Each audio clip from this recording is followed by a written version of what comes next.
এটাই বলো আসে মুরগি মানুষ কিছু বললো আলহামদুলিল্লাহ বলে সত্যিকার অর্থে কি আপনারা আমার কথাগুলোতে রাগ হয়েছে?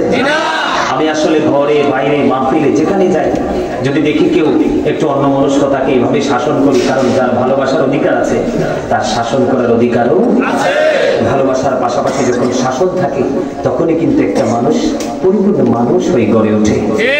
শুধু আমি ভালোই বাসলাম, শাসন করলাম না, আবার শুধু আমি শাসনই করলাম, ভালোবাসলাম না, তাহলে কিন্তু কখনোই সফলতা আসে না। আসে আলহামদুলিল্লাহ বলে আর ধরে তাহলে দুরূদ জিকির করার দরকার আছে না?